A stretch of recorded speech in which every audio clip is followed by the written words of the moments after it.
Well, it's really good to be back. We took the week off, and it was really sad. Actually, I felt like there was something big missing, There was something missing. I and agree. and it was good to rest. We needed to rest. You would not have wanted to listen to our podcast last week.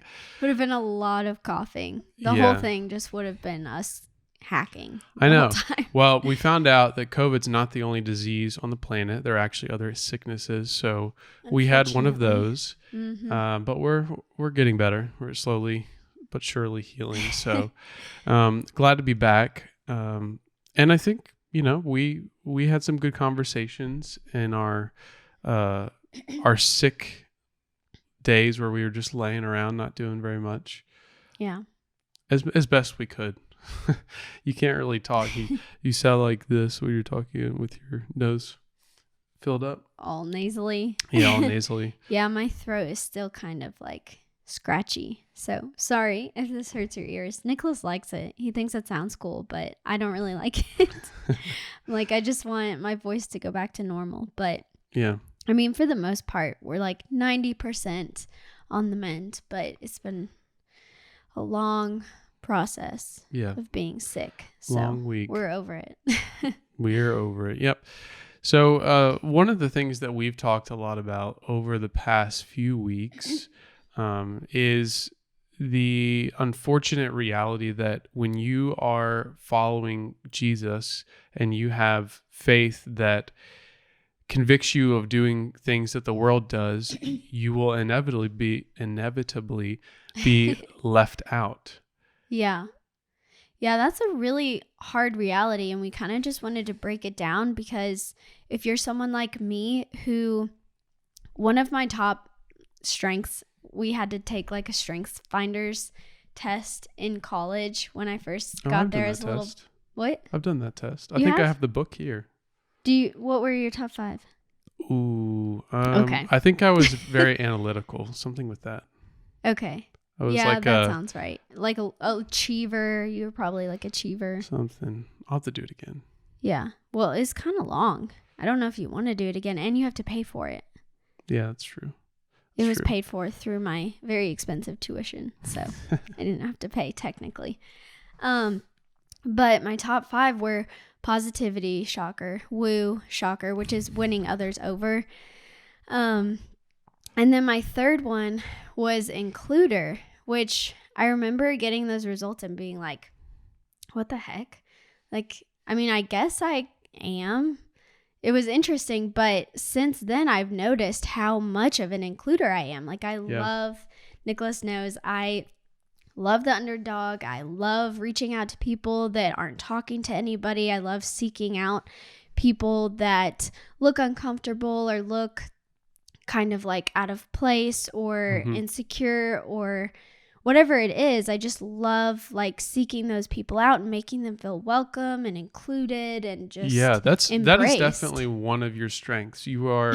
I think you said you won an award for the Walmart greeter. Yeah, They called the Walmart greeter award. But that's true. Like, one of the things that I really noticed about Victoria in dating her and now being married to her is that she is so good at making others feel welcome. And that is a strength that she continues to use. But the reality is the amount of people that have that strength are very few. There's just not many people that have that. And so the alternative is to just let people feel unwelcome.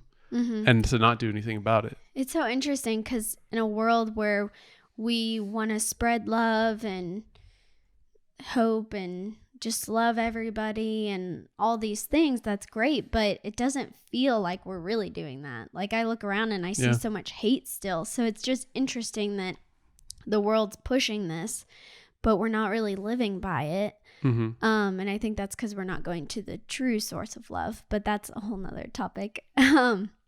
But it's funny because sometimes our strongest strengths, which I don't know if that's like grammatically correct, but sometimes the things that we're like the best at, the devil uses like the opposite of that to really bring us down, like our Achilles heel or whatever. So in this case, I love including people. I hate when people are left out. It like really, really bothers me.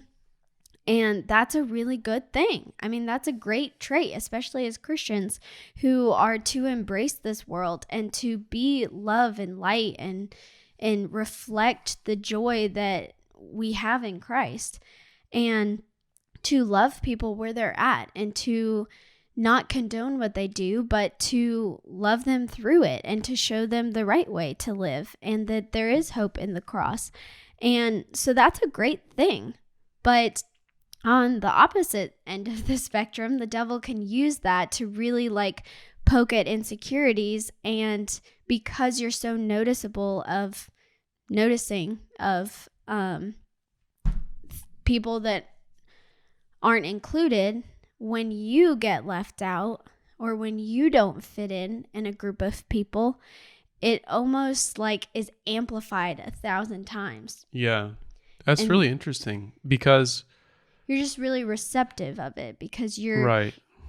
Like me, I'm more like conditioned to see that in a group or in a setting more so than maybe you are. Do you think you think more about it because it hurts you so much that you try so hard to not let other people feel that way? Yeah, the older I get, the more I realize like it probably, because of my insecurity, like I try so hard for other people to not feel that hurt of feeling left out. Yeah. I think they you're say right. that the things that you struggle the most with, or that you're the most insecure with, you tend to get angrier and more hurt by. You're more critical of those things than other people. So if that's a good point. Like, let's say you are frequently afraid of situations, you have lots of fears, and there's someone like as a kid that's always afraid of things, you tend to like poke at them and call out their fears because you have so many, and you see it in them, and sometimes you don't make the connection mentally. And that's the whole like bullying thing. Like, you find people that are vulnerable because you're really vulnerable and you're being bullied by a parent or something like that. So I think in this context, and for a lot of us, we do feel that hurt when we're not included, or when we're not able to, like, we don't feel like we are good enough to be a part of whatever the group is, because it's kind of hard to not put some of your self-worth in whether you're accepted by people or not. Yeah, I think it all goes back to this human nature in us to crave being known, and we want people to know us fully. And that's why I think marriage is so beautiful, because somebody on earth knows you really, really well. Not as well as the Lord knows us, but someone really knows like every facet of you. And that's a beautiful thing when you allow yourself to be vulnerable with that person, of course. But what was I gonna say? Your marriage is a demonstration of that. Yeah, but I think too often we try to find that like cravingness, I don't know how to word that, like in the world, or we want to be defined by what our friends think of us or our significant other, and we're not going to the Lord who truly satisfies us and who allows us to have that freedom of being fully known and being fully loved at the same time. And that's an amazing thing, and really only the Lord provides that. So sometimes we get off track and we let the world define us, and we let what our friends think of us, who don't really fully know us, define us. And that's where we kind of like get a little off kilter. Yeah.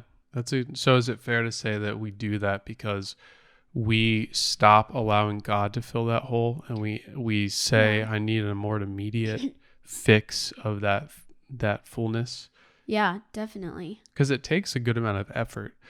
Not that we have to do a whole lot to allow God to fill that, but we have to keep showing up. Mm-hmm. And in many ways, it's like going to the gym. If you just stop showing up, you're not going to get the results. So I think God requires us that fullness that we can receive from him on earth. We don't get to feel all of it. Not to say that he can't be all of it on earth, but I think most of us, we always will toe that line between I feel the fullness of God and I don't feel the fullness of God, because we're in a sinful world, and it's not like fully his domain, or he's allowed it to not be his domain. Does that make sense? Yeah. Because Satan exists here. So there's constantly a divide where we want like the physical version of that to be filled. And they tell you like, and you see with kids who tend to be homeschooled, just because of the way it is. But if you are, as a kid, are built up, complimented, reminded what your strengths are more, then you grow up to be a much more confident and secure person. Right. And that tends to show in how you interact with other people. So I think it's almost a confidence problem, and that we don't believe that we are who God says we are, because I don't think we hear it enough, which in the Word, that's where we get that confidence. And with the Holy Spirit, that's where we get that confidence that we are worth something. And our desire in the world is to see that play out through being included in groups, being invited to the exclusive clubs or the exclusive jobs or whatever it is. But that only confirms us in a fleshly sense, which is nothing. Like the second we slip up, they're gone. I found a really great verse, or a set of verses rather, in Psalms. And I've been reading these in the morning. Psalm 35 is David. I think Victoria's Bible has it labeled as prayer for victory. But David is one of the most outcasted figures in the Bible. And I don't think we fully realize it. I don't think we fully understand how he felt. The majority of the first part of his life, he was outcasted and being chased by enemies. And, even throughout his kingship, he was constantly the brunt of people who wanted him to go down. I think Solomon got to feel the fullness of everyone accepting him. And a lot of that was laid by the groundwork of David's faithfulness. But David had to deal with a lot of being left out and being rejected. And so one of the things that we've talked about that makes us the angriest is when we know that we're doing the right things. We are caring for other people. We are loving them, even though they may not treat us well, but we still get scorned and rejected and left out. And I think that's where it becomes, I think it starts with, okay, I must not be doing the right things, and that's why they're leaving me out. And so you do the right things. And in many cases, those things may be things of the world, to appease them. But in our Christian sense, it's like, okay, maybe I'm not outwardly showing them I love them enough, or maybe I'm not caring for them, or I'm not listening to them. But when it starts to get even worse is when those things that we do that are good things, that we're loving people, still we're being rejected. And then it becomes, well, there must be something wrong with me because what I'm doing is not working, because we're so focused on, if I do this, then this will happen. And that's so not how life plays out. And you see it in these verses. David writes, malicious witnesses come forward. They question me about things I do not know. They repay me evil for good, making me desolate. Yet when they were sick, my clothing was sackcloth. I humbled myself with fasting, and my prayer was genuine. I went about mourning as if for my friend or my brother. I was bowed down with grief like one mourning for a mother. And that rhymes. It's nice. But when I stumble, they gathered in glee. They gathered against me. Assailants I did not know tore at me and did not stop. With godless mockery, they gnashed their teeth at me. So we see this picture of David who, even though these people treat him terribly, he cares about them when they're sick. He's mourning for them. He's treating them like a brother or a mother. And truly his heart is caring for them. But yet when the shoe is flipped, or it's on the other shoe, foot. I don't know what that I don't know what saying I'm trying is, to so say. don't ask me. When it's flipped. That's script, embarrassing. When the script is flipped. When the script is flipped. Right? That sounds right. That's good. Let's go with That's that. good. We're So when the just gonna script go with is flipped, David gets the brunt of their scorn and they laugh at him, and they're constantly seeking for him to fall, and they're rejoicing in his mistakes and his stumbling. And so you just see it again here. It's that no matter what I do, people who are not of the Lord are not going to accept me. Like the people of the world are not going to be accepting of me. Right. Or like wish you well or want you to succeed in life or, right. Good things. I have a tangent I need to go on. Oh boy, I'm scared. So much of the Christian culture today is based around I can be popular and follow God. I can do the things that the world thinks is cool and be a Christian. Wow. This like cool Christian culture is honestly, it is ruining the truth of the Bible. People are stopping believing this, and they're saying, as long as I somewhat back this book and I somewhat honor God, I can do whatever I want and be popular. The reality is you cannot have both. You cannot be popular in the world's eye as well as faithful to the Lord. It's incompatible. It just does not go together. And that's not to say that people who are not of the Lord can't like you, or that they have to hate you, but you just cannot have both things. You can't live your life towing on the edge. God says, I would rather you be hot or cold, but if you're lukewarm, I spit you out. These popular people that are Christians are lukewarm because they're pursuing things of the world and of God. And that road is completely, two different directions. Like it's not parallel, it's perpendicular. Wow, that's a really good point. And that's like really heavy, but it's so true. Like that's where we are this day and age, and it's so crazy. Like it's almost reassuring to be rejected by the world because it's almost like, okay, well, I know I'm doing the right thing then. Yeah. Our pastor says all the time, don't let the world teach you theology.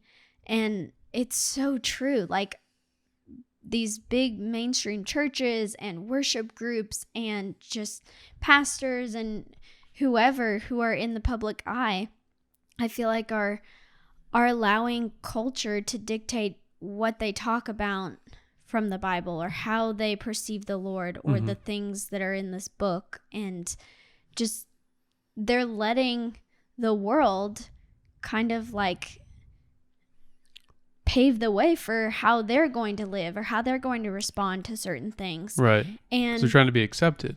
Yeah. Yeah. And if you want to be an accepted Christian in this world, I'm sorry, but it's not going to happen. Like that sounds so heavy, and this sounds like a really like it sounds defeating. Blah podcast, but I think that there's like joy in that because we know we're not made for this world. We are not.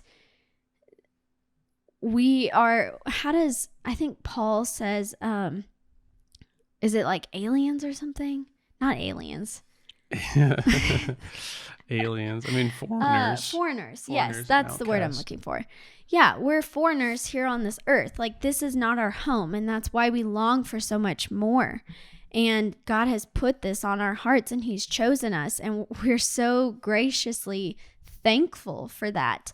But that does mean that it's not going to be very fun on this earth sometimes, and we are going to feel defeated and left out and hurt by people and unaccepted by them because simply they don't accept Jesus. So, and they see the Jesus in us and they don't like that. Mm-hmm. So like I remember in college when I was living in a lot of sin and just not living my life for the Lord in the slightest, I pulled away a lot from my family and particularly my brother, because who I'm very close to, because he was emanating Jesus and he was so Christ-like, and everything that he did was from a pure heart for the most part. I mean, obviously he's still a sinner, but he always like tried to do what Jesus would do, like the little bracelets.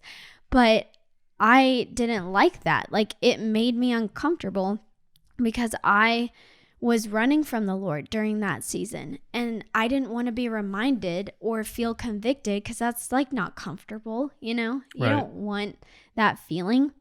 So I ran from that and wasn't very close to him during that season, didn't talk to him that much, but it was because he had Jesus and I was not choosing Jesus during that season. So whenever the hurt cuts so deep when I'm left out of something, I have to remind myself like that kind of is a good thing, because honestly, I wouldn't want to partake in what they're doing and be in the conversations that they're having and do the things that they're doing. I don't know that I would want to be in those situations. You know what I mean? Well, I mean, that brings us to a good question. How do we handle it when we're left out? And what do we need to do to overcome that hurt that we face when we realize that we were not included?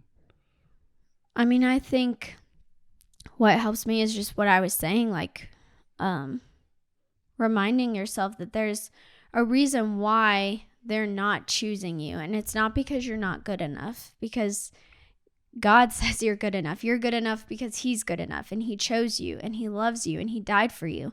So that's really hard to remember in these scenarios where we just feel left out and feel like we're not good enough. So immersing yourself in the word and reminding yourself of how the Lord sees us and loves us is a good place to start, I think, because when you remind yourself of what he says about you, it helps drown out the voices of the world and what the devil is trying to get you to resonate on and what the world says about you. So I think that's a good way to combat it.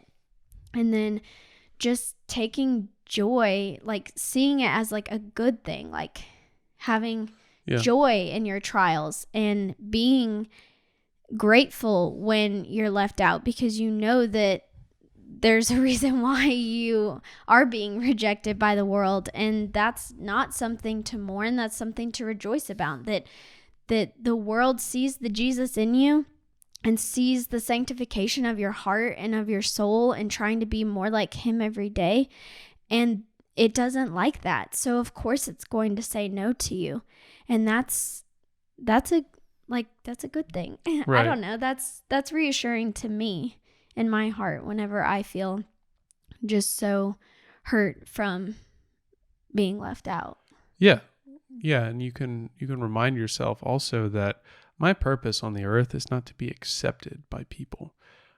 Which is so hard for people pleasers like me. Like it's hard. Yeah, that's it. I mean, some people are more inclined to that. Easy thing. I'm more inclined to not really care. And so I wish I could be more like you, Nicholas. But that's just naturally who I am. And I think I had to learn early on in my life, when you face disappointment, it's not worth it to just sit in that sadness and sit in that discontent. I think you have to understand that we have a mission, and whether or not I get invited to something or whether or not someone thinks to bring me along doesn't change why I'm here. It doesn't change how God thinks about me or feels about me. And truth be told, I didn't do anything to earn God's love. Mm-hmm. But yet he still loves me. Wow. And the way that we think of the world in our relationships is we kind of like, we must have done something wrong that they don't like us, or there must be something wrong with us, as if, like we're all about earning that love, and it's all about, what did I do wrong?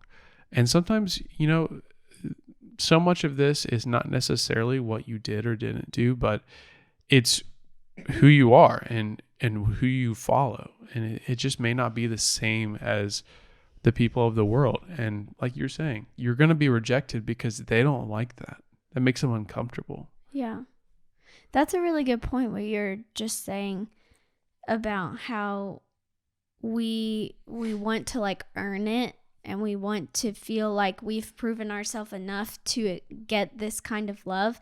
And I think that's what's so crazy about the gospel, and how we will never fully understand God and his perfect ways. But we didn't do anything to earn his love, his grace, his mercy, his death on the cross for our sins. We did nothing. In fact, we did everything the opposite of what we should have done. To deserve that. We don't deserve it. And I just think it's hard for our minds to wrap our brain around that fact, because we do want to earn everything. Like, that's just like our nature. We want to feel like we gained respect, we gained love, we earned XYZ. Yeah, but have it without having to do anything. He so freely gives it. Like, you don't have to try to get him to love you. He already does love you. Right. And yeah, just like friends may unfriend you for doing something to them or whatever, God will never do that. And so that's where, like, I don't know, we have to remind ourselves of who God is and his character, and how we can't reflect that on, we can't reflect how other people treat us onto how he would treat us, because it's not the same. He's never going to reject us.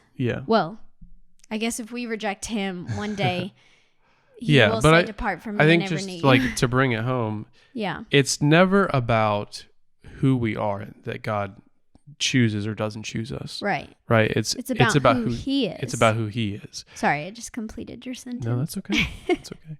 That's what marriage is all about, right? That's right. So when we have those feelings of like, man, there must be something wrong with me because they didn't choose me in the world, you have to remember that your value and who you are is not based on what you do or what is or isn't right about you, but it's in the way that Christ values you without you having to do anything. Right. So I think, this topic, it's something that it's never going to go away. It's never going to be something that you're just like, okay, yeah, I'm fine now.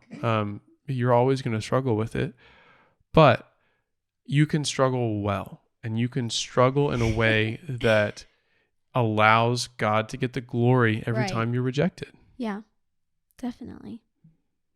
Every time you have this happen, it's just another opportunity to trust the Lord and to trust that your reward really isn't heaven. It's not on the earth.